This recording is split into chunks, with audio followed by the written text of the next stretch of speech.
रात आंधळेपणा किंवा night blindness म्हणजे काय? नमस्ते, मी डॉक्टर रिधिमा बगली, मेडिलेझर पुण्यामध्ये कॅटरॅक्ट आणि रिफ्रॅक्टिव्ह सर्जन आहे. तर रात आंधळेपणा किंवा नाईट ब्लाइंडनेस हा आजार, ह्याला क्लिनिकली रेटिनायटिस पिगमेंटोजा असं म्हणतात. म्हणजे हा आपला अख्खा डोळा आहे, आपल्या डोळ्याचा जो मागचा पडदा आहे त्याला रेटिना म्हणतात.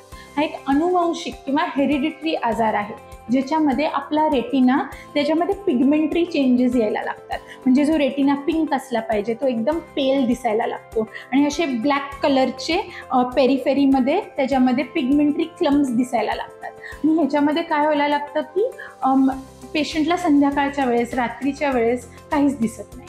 ह्याच्यामध्ये आपली विजन प्रोग्रेसिव्हली कमी व्हायला लागते. युजली हा आजार डायग्नोज होऊ शकतो टीन एज 20s ह्या एज ग्रुपमध्ये, पण ह्याच्यामध्ये आपलं जे फील्ड ऑफ विजन आहे ते हळूहळू बोगद्यासारखं कमी व्हायला लागतं.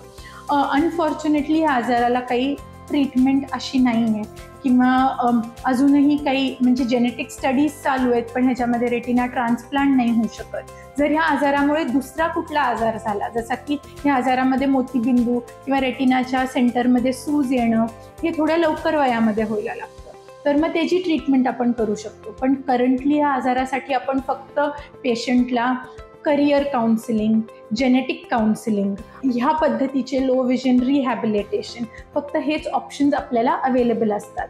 ह्याच्याबद्दल तुम्हाला काही प्रश्न असतील तर मला नक्की खाली विचारा. धन्यवाद.